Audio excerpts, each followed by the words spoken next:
Hey, Papa G. Hi.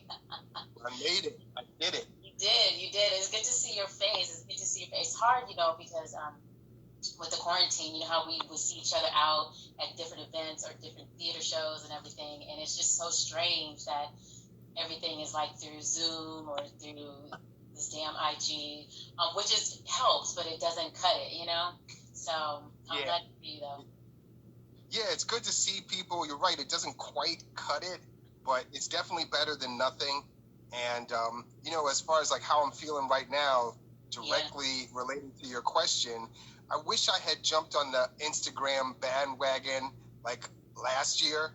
Like I had just got my MySpace page done up real nice when they switched over to Facebook. And so I got my stuff on Facebook, and now I'm like, everybody's on Instagram. I'm like, what? Why are you showing your age like that, though? Why are you bringing up MySpace? Why are you showing your age? You said MySpace. That is hilarious. It's true. My wallpaper was like. Well, let me do a quick check-in with you because at the top, I just like to check in because every day is different from people. Like I've been talking to people who've been watching the show every week. Every day is different for me. Some days I wake up, it's hard. Some days I wake up, I'm like, okay, I can get through the day. But every day in the media, it's something. So how are you feeling with, where's your spirit today? I'm just going to do a check-in with you. How are you feeling right now in this moment? In this moment, I'm feeling pretty calm, and I'm feeling like there definitely is possibility for the change that is wanting to happen. But like you said, like every day is different, and it's even like every hour is different, and especially if I'm engaging in media. Yeah. If I'm looking at the stuff on the media, I'm going through it. Yeah. So I'm trying to Well, I do. That's why I have to give myself breaks because you know me, I'm so political and like I want to, back in the day, I would definitely try to post on what was going on because I want everybody to be aware. But now I'm just like, I can't even do it because it's different. It's even more violent. It's just, I can't watch the videos. Like I still haven't watched Ahmaud Arbery's video. I can't watch George Floyd's video. Like I still, there's something in my spirit that's like, if I watch another video, I'm going to break. And so I have to acknowledge where I'm at spiritually. I have to acknowledge my pain. And I have to go, you know what? I can't do it. And I'm not posting it. Like I'll post what's going on about the protests and stuff, but I refuse to post another video of another black man or woman getting shot on video. Like it's just, I can't do it. So so self-care, I've been doing a lot of self-care in that way. Gotta do it. That's why I like Color of Change because they don't ever really put the video in. They give you some images and they give you action, Call this number, like post this image, like that feels better than just seeing victimhood. Yeah. And it's our community that you see it in, right? It's like, you see everybody has this fascination of seeing these videos of us being, murdered, and it takes me to a place that I don't want to go to. So, yeah. But I feel like we just have to keep doing what we're doing, like the self-care. And like for you, with that said, being self-care, I was talking to a friend of mine the other day who is a parent, and she was talking about some of the joy that having a young child in the house brings to her spirit. So how is that for you? Because I don't, your son, is he aware of what's happening? Do you have those conversations yet, or is he still too young? Like, where are you with that process? Because that for me as a parent, I'm not a parent, but for parents, is that a stressful thing for you, or where are you at with that? Well, this is where the quarantine kind of creates an unusual situation. Like all of this stuff is happening, but it's not happening to him or to us, in a visible way because we're in our house all the time. So it's all happening on a screen, and he's been to some protests, prior to this, and he's seen like people like being in action. I haven't really given him the talk. He's 5. He's a boy. Oh, I haven't really given him the talk. He's still in that joyful place, yeah. Yeah, and he's full of joy, and he's definitely like got plenty of joy and energy. So like he's kicking my butt right now, as opposed to me like hitting him with the hard truths of reality. I'm trying to figure out how to like keep him engaged and like get this letter H written the right way. you know.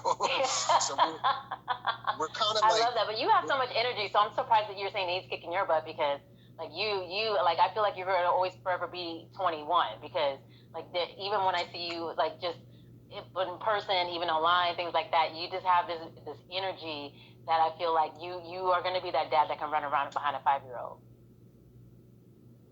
I mean, I hope so. Thank you for that. I mean, the thing is, like, even if you have the energy, if you've had injuries, you're a little bit more cautious. You know, you might jump up in there, but you're like, let me stretch this out a little bit before getting. He doesn't care. He's just like, you know. Yeah. And I'm like, oh my God, let me catch you. Yeah. So we're finding joy in teaching him about the stuff that's around, but not necessarily about systemic racial oppression. Yeah, I hear that. You know, at 5 too. You know, so it's like, wait, let me see. See, Sam, live G's for me. So you froze a little bit, but I'm unfreezing you. I don't know what's going on. But anyway, so for you, with everything going on, I feel like your blind spot organization is needed more than ever, you know, and I wanted to ask you and talk to you a little bit about that because, well, the first question is why was it important for you to start it? And is it going to change in the way, because you're already doing the work, but is there something that you're like, okay, now that the world's evolving and it's progressing and people are pushing for real change in ways that we haven't seen, is Blind Spot going to be a part of that journey for you? Yeah, I mean, I hope so. I mean, thank you for bringing up Blind Spot because that's definitely like a part of who I am as an artist, and definitely like changes are in effect. But the sort of initiating feeling that Blind Spot came out of was kind of similar to this, but it was on a more hopeful side. It was at the beginning of President Obama's first campaign, and I was watching the news then, and they kept talking about whether or not this was an indicator of post-racial America. And I was like, you can't skip all the steps and get to post-racial. And it just kind of like irritated me.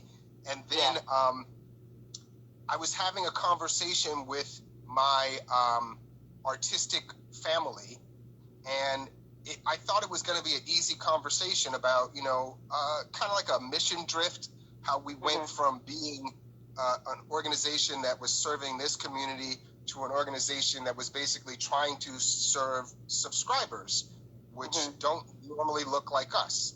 Yeah. And that conversation became volatile and it became really personal and difficult to have. And I was like, how do you do this? Especially in the theater when you're supposed to be diverse and inclusive and all of those words that we know that we keep in quotes now. Yeah, because we know that they're myths.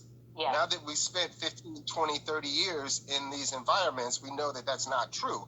Not because people are bad people or because, you know, they belong to the Ku Klux Klan, but because systemic racial oppression is in everything that we have around us. And if you're not rooting it out and pulling it out of the pot, it's going to be in what you eat every day.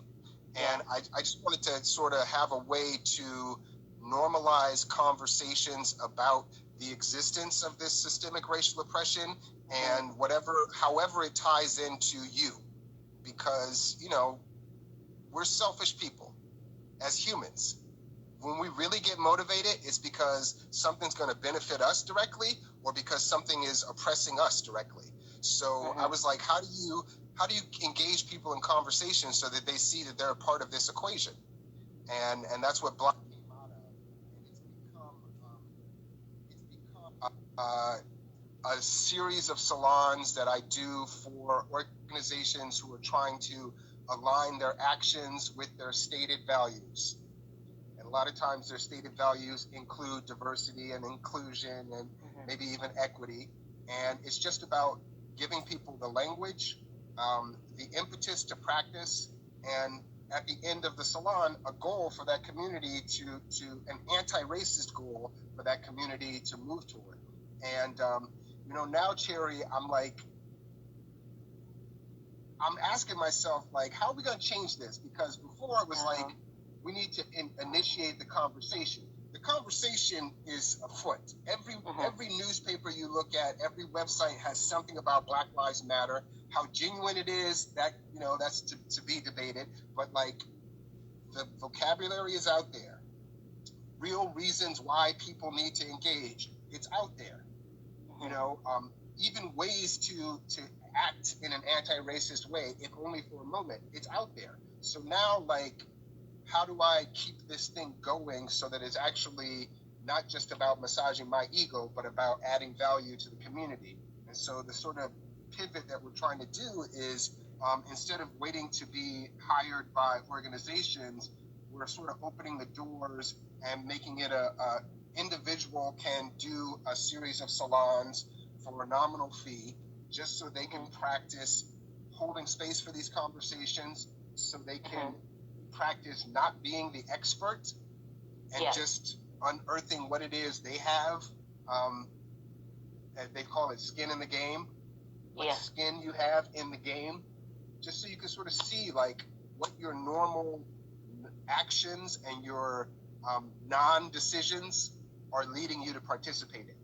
I'm hopeful that it's going to continue to be valuable, but I'm also like, I'm looking at it again and again, and I'm like, is this just a people-pleasing mission that I'm on, that I've like disguised as anti-racist work?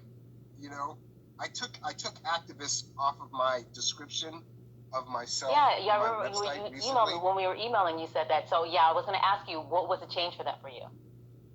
Yeah, I'm having a little trouble hearing you, but here, let me see. I know it's like something weird. Let me ask again. No, I was just asking you because I know that you. I'm playing around. You play around as you talk too. Can you hear me? Okay. No, it's my volume is all the way up, but I can't really hear you. But I'll just continue since we're live. I was just saying to you about the changing, going from activist to artivist. Yeah, because I mean, the image of an activist is the people who are out on the street who have organized, actions. And I aspire to be that visibly anti-racist, but that's not what I'm doing now.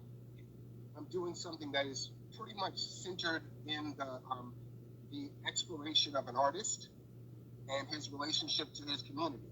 So I'm checking myself now. I'm checking to see how much I've been sliding, or trying to get by on maybe past victories or my good intentions.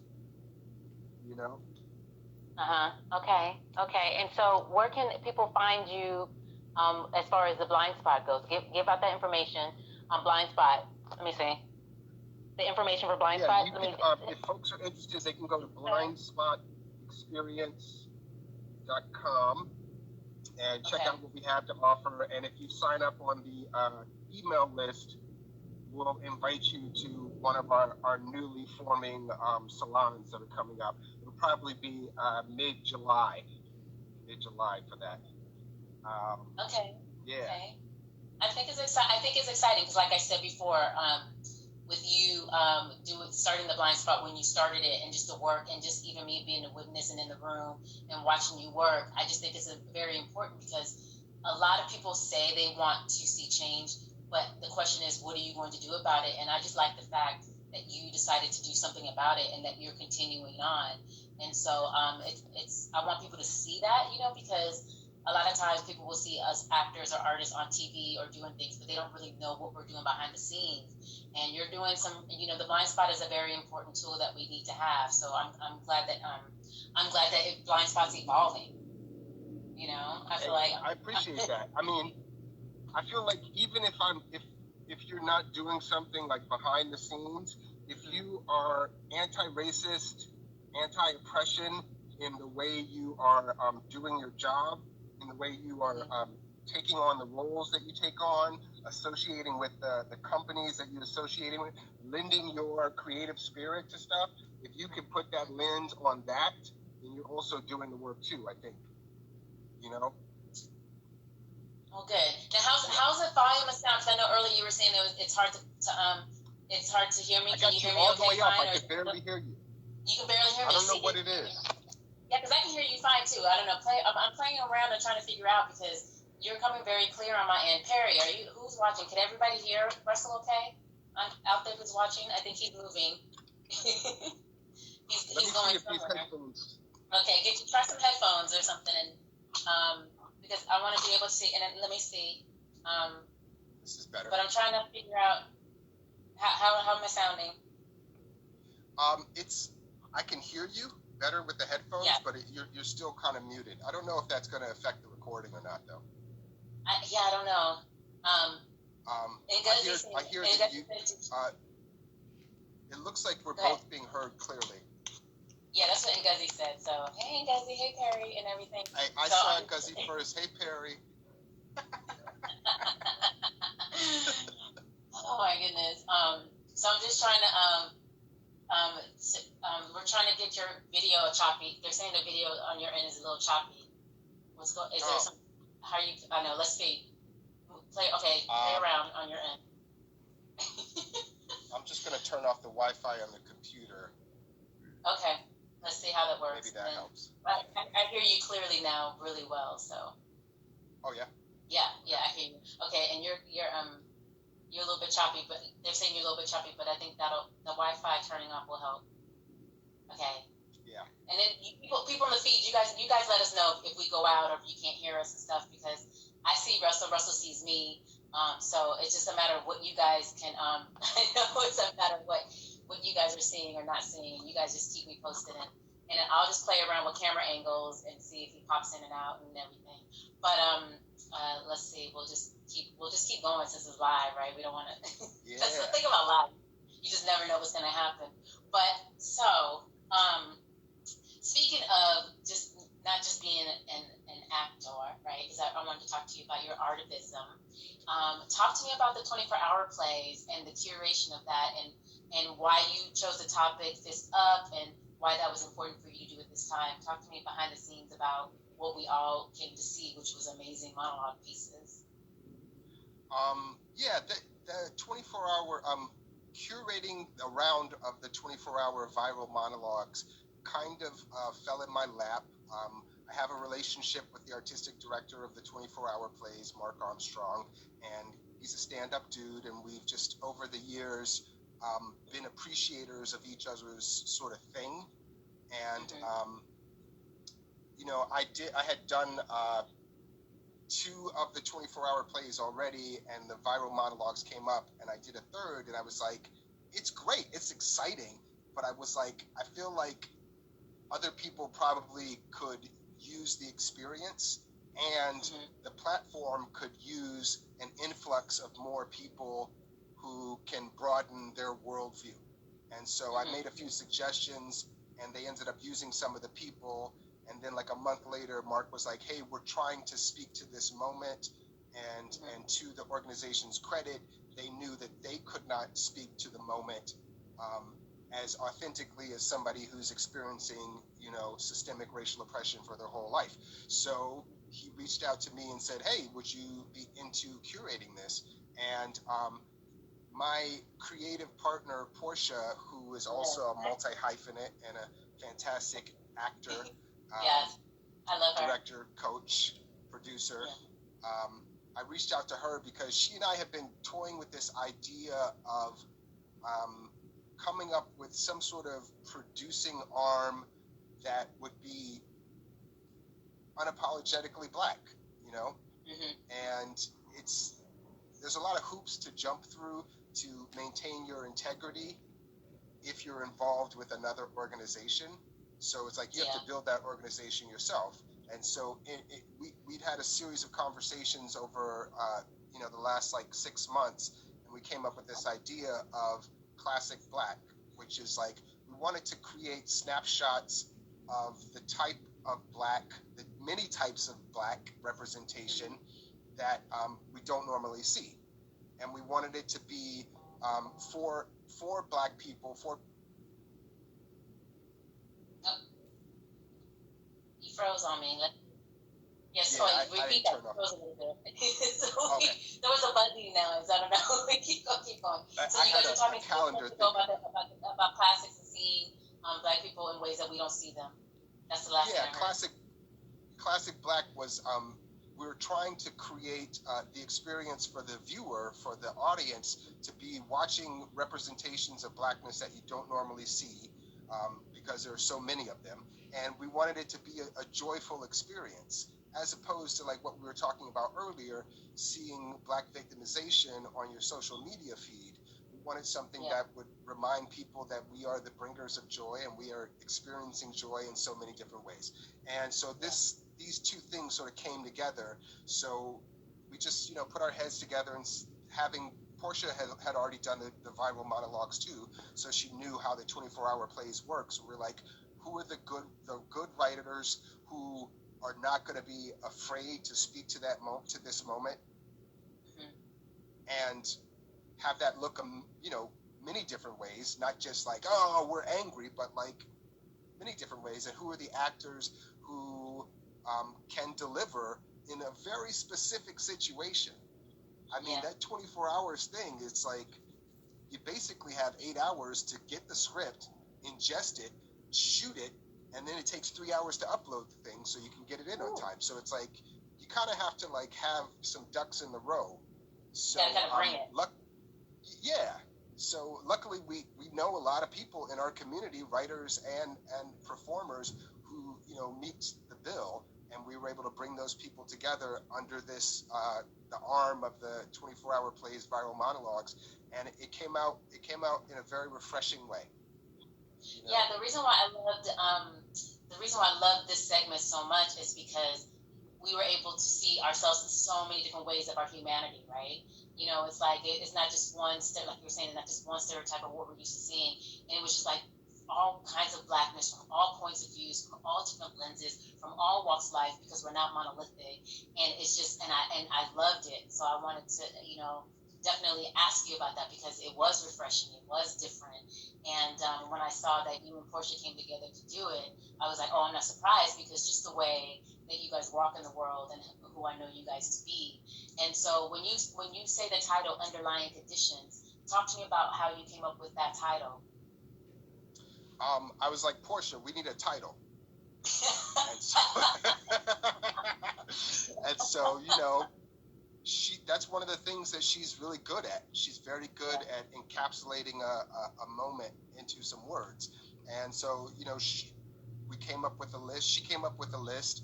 I was like, yeah, that looks good. And we both were like, this underlying conditions, fists up, / underlying conditions, that it just was crackling, and it seemed to be a container that was large enough to fit whatever people wanted to do in that moment. And there was some defiance in that title. Yes. And there's also like a nod to a shared history, without being like, you owe this or you did that, but just like, hey, we experienced this together, and that's why. That's what we, yes. Okay. Okay. Yeah.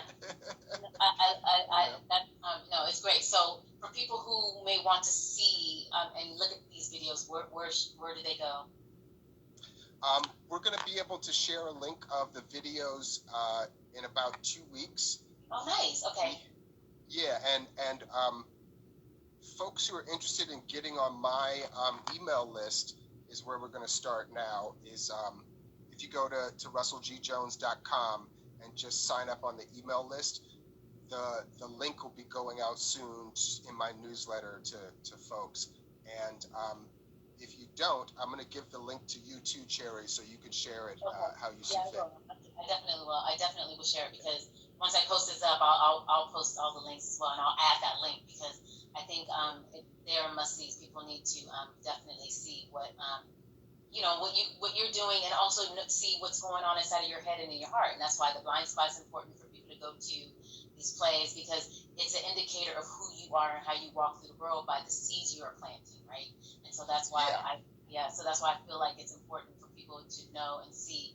And which leads me to the next question I want to ask you about Flip with Our Lady of 121st Street, because you had this opportunity of playing him twice, right? 2002, and then you had to do you guys did the remounting virtually. And so the question I have for you with Flip, and just as always evolving as a person, evolving as an artist, what's the difference playing Flip then and how you've evolved now? Because now you're married, you know, you're a father, the world is completely different. Is there anything that stood out to you playing Flip around this time than you played him before? It definitely was different. Yeah. There were the time constraints. Sorry, there were the time constraints. We live. Nah, we just go with it. We go with it. We're live. We go with it. I didn't know how to turn that off. I got to learn how to turn that off. You know, we only had like 2 rehearsals, and then we had to shoot the thing, so there wasn't a lot of time to be like, oh, I remember when. However, that part, 90% of my career has been originating new plays, and that play, that role was the first time that the play got published, and I got to see other people do a role that I originated, and it was weird, and I was just like, I don't know. I just don't think.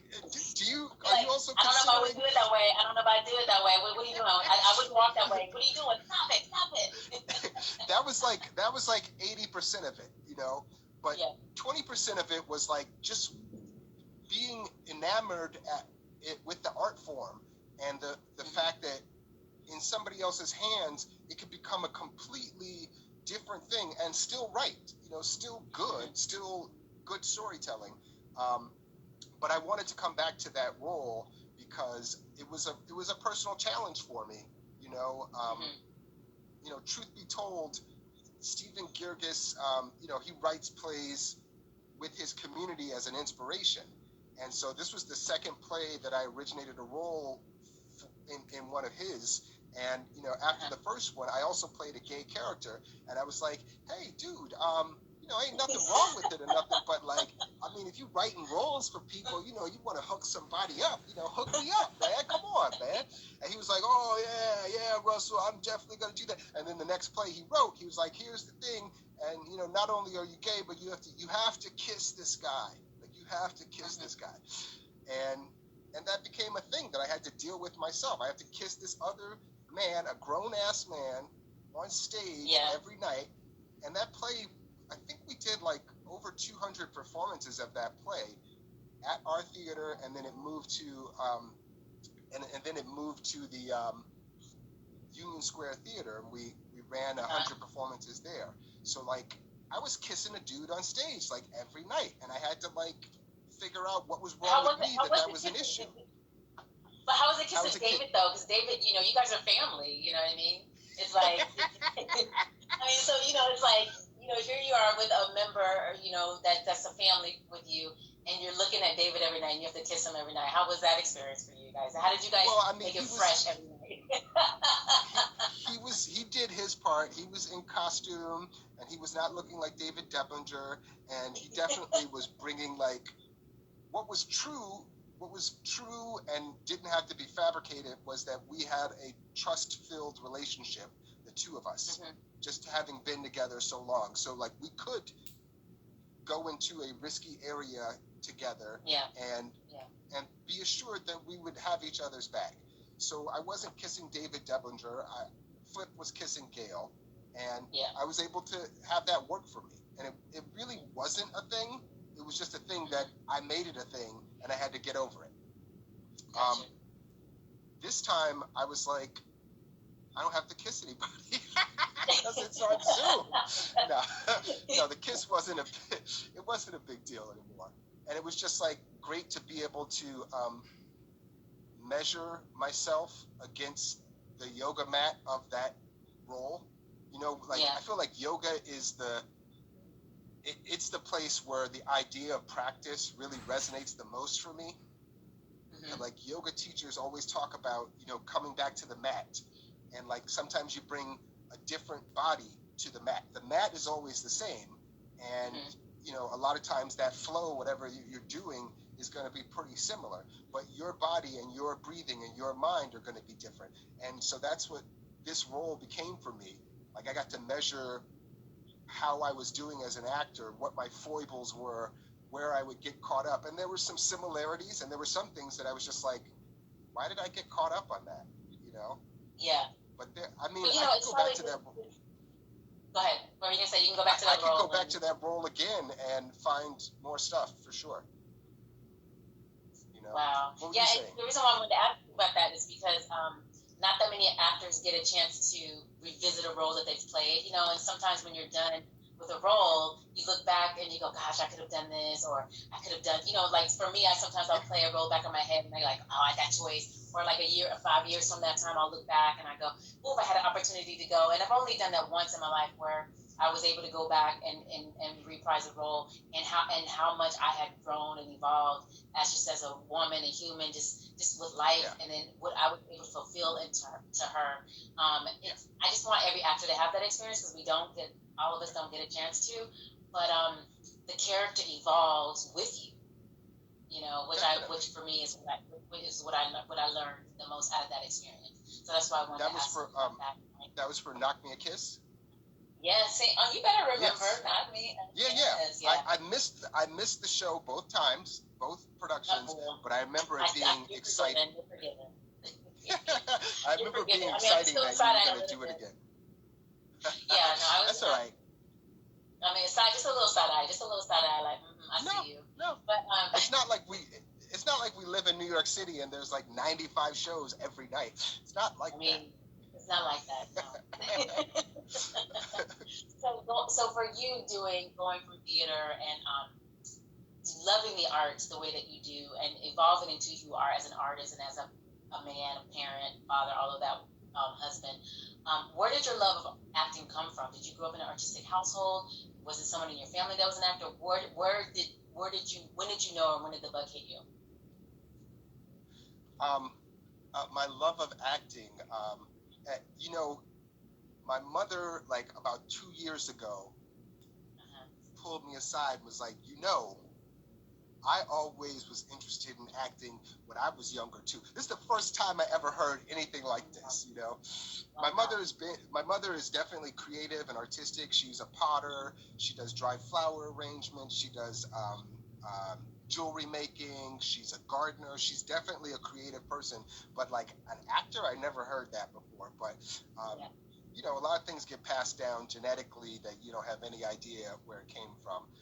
But as I describe it, my love for acting came from a necessity to escape, and just wanting to be somewhere else, and finding that I could pour myself into this thing and not be me for a minute. And then later on, as I embraced being an artist, I realized that the only thing that makes me an actor is the fact that I'm me. And so I had to kind of go through my past and embrace all of the things that were tumultuous in the past, but helped me become the person I am today, the artist I am today, to be on the path that I am today. And sort of like teaching or facilitating or the blind spot, I've embraced these different aspects of myself as artistic outpourings, because that's what I'm doing, and I'm an artist. Like you're doing these interviews, and you're an actor, you're a writer, you're a producer, you're a director. This is all the same food chain. And so, you know, once I was able to claim all the stuff that was mine, you know, acting is part of who I am. It's not this exterior goal that I have to create a relationship with. I just had to do the inventory within myself and be like, this has always been me. Now I can just do it a little bit better. You know? Like it's expansion. Like it doesn't have to be one or the other. It's like an expanding thing. So when I was growing up, it was like people in the business, when I was younger and just not in the business yet, but like just training and everything. You had to be one thing. Like that's all they wanted you to be. Like if you were a soap opera actor, that's it. You couldn't cross over. If you were like primetime actor, you couldn't cross over. And like now everybody's wearing many hats. Everybody's, you know, writing. Everybody's producing. And I love that. I love the idea of expansion. I don't like the idea of saying to an artist that you can only be one of those things.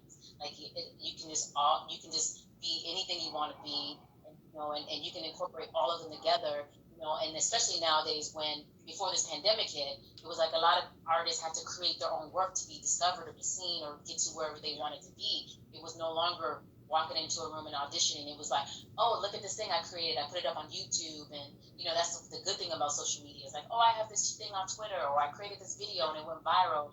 And then now these artists have these ways, because I was getting a little salty because I was like, when I was younger, I didn't have social media and I didn't have American Idol. I didn't have all these shows. I was like, I would have been famous. Yeah. So, No, I mean, it's a different game. It's different. It's a different game. Yeah. Yeah. It's a different game that I have to learn as I go. The social media thing, I still haven't mastered that. I'm still trying to figure all that out. But I see these younger kids doing it, and they're good at it. They're creating their own little TV shows and TV channels. And I'm like, okay, that's a lot of work. That's a lot of work. And sometimes I just don't have the energy. I hear you. I hear you, and I'm trying to like use my energy wisely. Like, yeah, me too. I want to learn about Instagram, and I want to be able to just share a post. That's all I want to do. But I'll figure it out. I'm not going to beat myself up too much about it. Well, maybe I'll ask my nephew about it.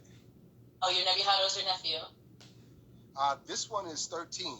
So so he grew up in the social media. Like that's his whole life. They know things backwards. They know how to. I'm surprised they don't know how to put the phone apart, pick it apart, and put it back together, because they literally social media from the time they're born. So that's the way of the world for them. Yeah. Well, how do you navigate that as a dad with a 5-year-old? How do you navigate the social media? How do I navigate the social media world? Yeah, with how do I being a navigate dad. Screen time? Well, just navigate, because with having a 5-year-old and like social media and it's all about the lights and even if we didn't have social media, for us it was bells and whistles, it was colors, it was books, like our attention span, So how is that does that worry you, make you nervous, because having a child in the social media area is different from the way we grew up. Oh yeah, but there's no other option. I mean, like, I don't belong to an Amish community. Like, I don't have a world that he can exist in that doesn't have those things. And so, like, he went to pre-K for the first time this year, and he was coming home talking about Mickey Mouse. And I was like, we don't know Mickey Mouse. Like, we don't deal with no Mickey Mouse. And he was like, no, Mickey was driving the race car. And I'm like, okay, so you caught a screen over a daycare or somebody at the school. Like, you can't block every hole. So then it was like we had to like give him screen time, but with the things that we found appropriate. And now that we've been quarantined, I'm like, just put him in front of a screen. I so much right? You have to do it because it's like seeing a drug addict. Like, if you put the boy in front of the screen for an hour and a half and you're like, okay, time's up, and you don't give him like tip warning, and you close the lid of that computer, he's like, and you're like, he becomes a whole different person. He becomes a whole different person. You're like, who is this person? Yeah. He's like Jack, and I'm like, oh, okay. So, luckily the school sends over a couple of 3 videos a day, and I know I can go to PBS Kids, and I know I can go to National Geographic, and I know I have a couple of different programs, and I curate the, 6 videos that he's going to watch during the day, and then in the afternoon, he demands to watch the things that he wants to watch, Storybots, or, he wants to watch Super Strikers, and, it's difficult because it's difficult to find cartoons that don't have like straight up demonology in them. Don't have like witchcraft and like demon friends and all this other crazy stuff that I don't want to normalize for him. That's what I'm more like trying to navigate. But it's like the screen is a powerful magnet.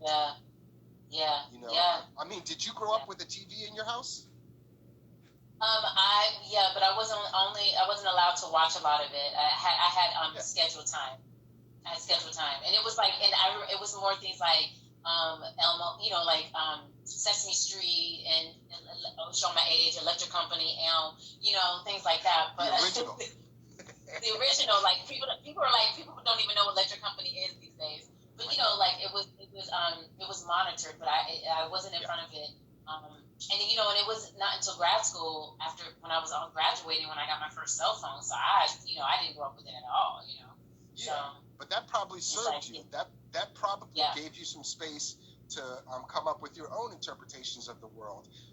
Now, I think you might be doing your child a disservice if you keep them away from screens, because everything is happening there. I remember reading Gary Vaynerchuk, I think is his name. He's like an influencer, self-made millionaire. My younger brother turned me on to him, and he was pontificating about how he lets his kids use the screens whenever they want. They watch all the time. They manipulate the screens because that's where the future is going. Wow. And so he wants his kids to be able to code, to be able to deconstruct, to be able to build, and that makes sense, you know? Yeah.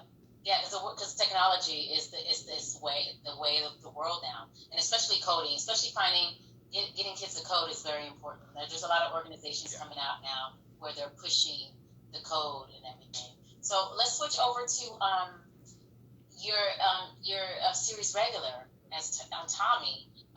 So coming from your theater background and making appearances on TV shows here and there, doing maybe being a reoccur, but then your first series regular role. What was that experience like for you, and how did you feel like, Mama, I finally made it? Oh, you like me? You really, really like me, as this actress do.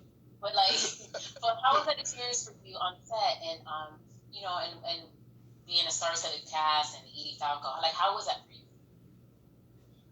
It was a pretty wholly satisfying experience until we got canceled, and up until then it was like dreamlike.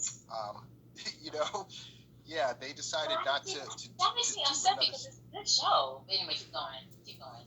Hey, I mean, I wish I had an answer as to why, but I can't let that rupture my satisfaction, because the episodes that we did shoot, I'm proud of, and there was a sense of arriving, and I'm proud to say that it wasn't all because of the size of the checks, although that was definitely a big part of it, just to be able to we can go on vacation.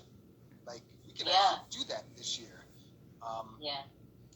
And there's something about being visible on a TV show that is more powerful than every play you've ever done and every piece of activism you've ever participated in, because the medium is so seductive.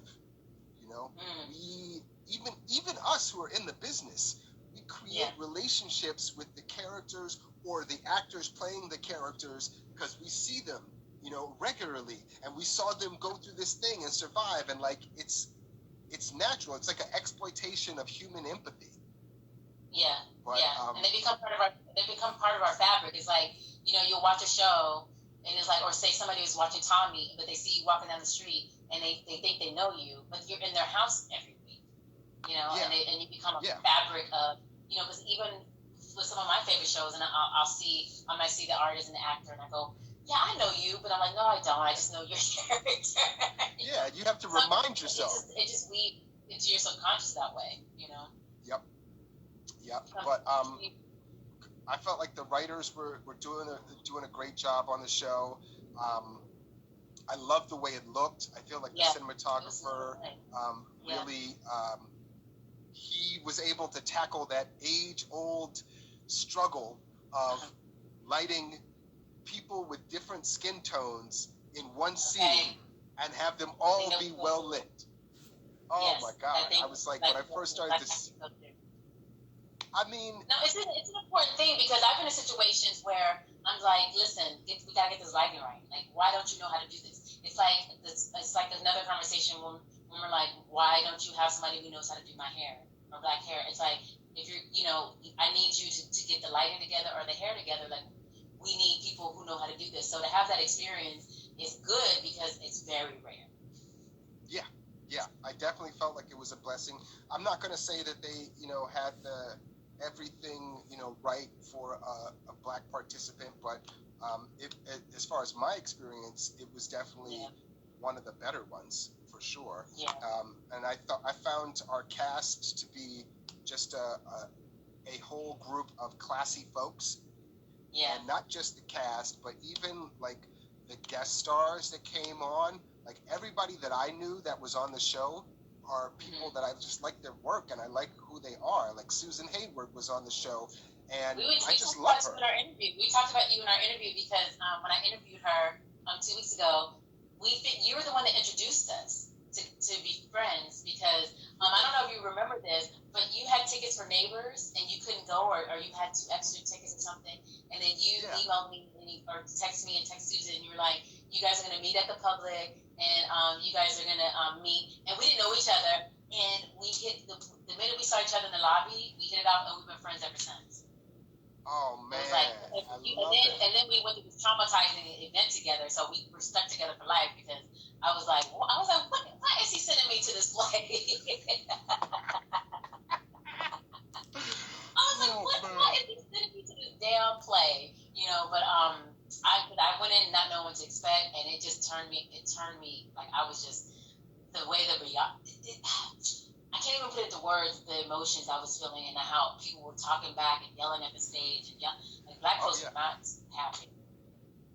And you know what? I wonder if it's actually the play that is so combustible, or if it's the producers of the play. Mm-hmm. If that play took place in a place that wasn't the Public Theater, that didn't have that subscriber base, that didn't have that management of the production, I wonder if the experience, in the audience would have been different. I mean, I know it would have been. Because I think the play, I think the play excites me. The play excites me. I'm not saying it's like the best play ever or like the best experience, but it incites a myriad of feelings and hopefully some action. Yeah, well, Susan and I became close because we all through the play we're strangers. We're meeting for the first time through you, and we're holding hands through the whole play. She reached over and grabbed my hand. I reached over and grabbed her hand, and we were just looking at each other and just holding each other's hands. And now we're like, okay, we're going together now. We're just together forever. So you introduced us.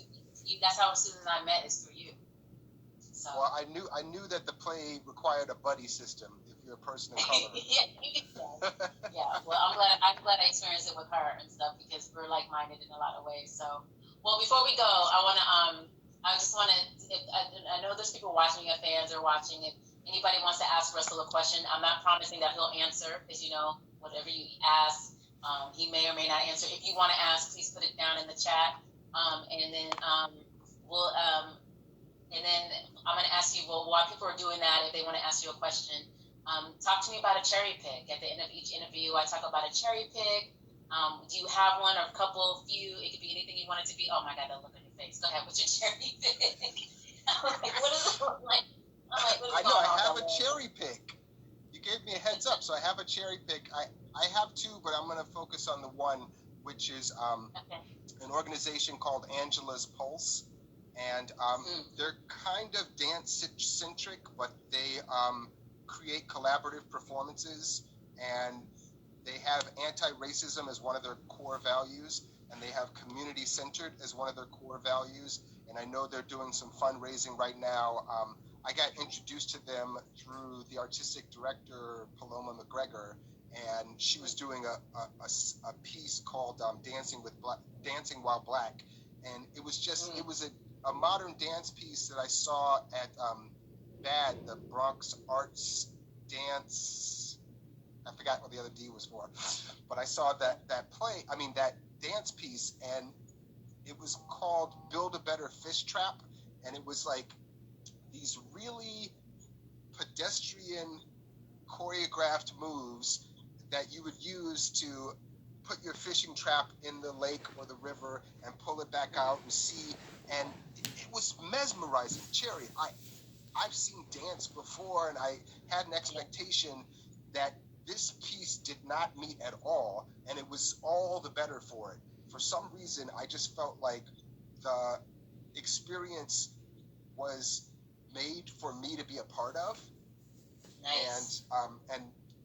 And it's a black-led, female-led, woman-led organization, Angela's Pulse, and Angela's Pulse. Okay, y'all. I'll make sure Angela's I'll Pulse. type that as well. Yeah, I'll get the clip. Okay, the y'all. other one I wanted, Angela's Pulse. yeah, Okay, Angela's what was Pulse. the second one?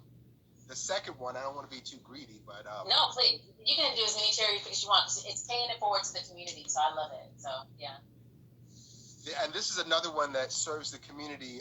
They're out in the Bay Area, and they're called Be the Change Consulting.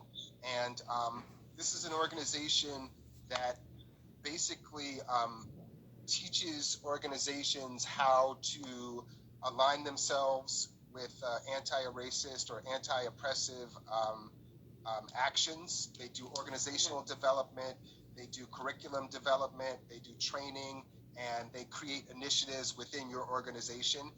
And if you go to their about page and look at their staff, like everyone is a person of color who has invested in their community in a myriad of ways, who obviously is filled with light.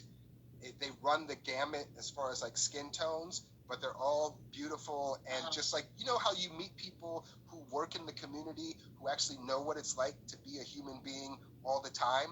You know how that smells differently? Yeah. That's these guys. And right now they have a popular Be the Change Consulting. Okay. Be the Change Consulting. They have a 2-day workshop right now that's popular where they help you change your organization into an anti-racist organization. And they just do thorough work. They've worked with the Department of Education in the Bay Area for I think about 12 years now, but now they're a standalone organization. Okay. Yeah. So those are my two. I mean, well, say them one more time because this last time you went out a little bit. So just say the name. I just want to get the name in again, and then so people can see it or hear it because I'm gonna tag later, but I just want to make sure that it gets heard.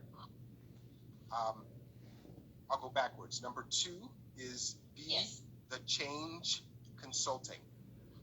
They're in the Bay Area. Be the Change Consulting. And the first one is Angela's Pulse. Angela's Pulse is performance projects. Angela's Pulse performance projects. And it's Angela in honor of Paloma's mother, not Angela Davis, even though it is very... Paloma McGregor's mom. Yeah, Paloma and Patricia. Okay, wow, okay. And is there, so when people are able to, will people be able to see this performance that you saw? Is it recorded or is it something that you saw in person? I saw that in person like 12 years ago, but I recently, Angela's Pulse has, I guess, a symbiotic relationship with Urban Bushwomen. Oh, okay, so wow. Have you ever experienced an Urban Bushwoman show? Yeah. So recently they just had something that they did on Zoom that they invited people to participate in, and they use Zoom terrifically because each of the dancers are in their own space, and you went from performance space to performance space, and then they opened it up and it became like a community dance thing, and it just felt really good. And me and Bolden were just like acting a fool up in there. I love that. No, those are good cherry picks. Thank you. Cherry pick is very important for me because it's like, even though people are going to take some things away, just from hearing these artists speak and people like you speak, I also want to make people aware of what's out in the world, and so everybody brings in a little negative of their experiences or what they love, and that's how we'll just keep paying it forward, and people get to know about black-owned businesses, new authors they may not have heard about, companies like what you bring up. So that's why I thought of the cherry pick, because I was like, well, what can I do live up to what I want and what kind of seeds do I want to plant. And I just want to bring awareness to what Black and brown people, specifically Black people, are doing in the community and around the world. And, because, and I learned too, because it's like, I didn't know, about your cherry pick. So I learned too. I get to learn about these organizations and go look and go explore and experience. And I want everybody to do the same thing. So thank you for it's a great idea, Cherry. And I think it's also one of those things that doesn't cost any money, but has the potential for huge dividends, is just to affirm each other's existence. And just, just like that head nod that we do, like we can do that with words and say, I like this person's work, or I had a great experience at this theater, because all of that positivity, all of that affirmation, all that I see you, that's very human and very necessary. Yeah. Oh my God, thank you so much. I'm so glad you were here today. No one down there has a question, anything you guys want to ask? You don't have to, there's no pressure. But is there anything you want to say before we go? Any last words you want to say? Russell G, who I call Papa G, right? Why do you call me Papa G? I don't know. It's so funny because when you announced that you were going to be a dad, I was just like, Papa G just you know how Black people do. You know how we just come up with names and nicknames. And then I was like, Russell G. Jones, and then I was like, oh, he's going to be Papa G. And that's how it came over, because in my head I was like, oh, Papa G's going to be a papa. That's how I said it in my head. And so it's just something, that it just stuck with me. But if you don't like it, let me know, because then I'll change it. But I do like it. I like calling you Papa G. So. I like it. Yeah. I like it. I have a question for you. Yeah. Okay, go ahead. What's up with that Emmy over there? Is that an Emmy? Yeah. So let me tell you. So I wasn't going to. When I did the first season of Sundays with a Cherry on Top on site. I didn't have. Well, I wasn't nominated. I hadn't won, whatever. And then here I'm taking my camera. But then when the COVID hit, and I was like, I still want to continue to do these interviews. I did one without the Emmy in the background, the first one, and people were texting me and going, why are you doing these without your Emmy in the background? I was like, well, people who know me know I'm not gonna flaunt the Emmy around and do that. And they were like, no, you need to have in every interview that you do until this pandemic's over, the Emmy in the background. And I was like, why? But then, and I get it, just also too, because paying it forward, loving the community that the way that I do, and then also trying to give myself a self-love, because, it's, I don't go around saying, oh, I'm an Emmy winner, right? And so in order for me to pay it forward and give the love that I give to the community, I have to give it to myself. So it's a practice for me to just accept and take in the fact that I want it, and not let my insecurity overtake me, and just be like, no, I deserve to be in the room. I deserve to have these conversations. So it's all of that helping me work through my my stuff, I guess. Yeah. Yeah, man. No, that sounds great. And and the thing is, you won it. It's yours, so you can do whatever you want with it. Okay. You know what I mean? It's true. I'm like, and then when these are over, I'm gonna take it into my auditions. I'm gonna be like, here you go. But anyway, listen, I have to go, but I just want to let everybody know, thank you so much for joining us, and I'll see you guys next week. And Russell, thank you, Papa G.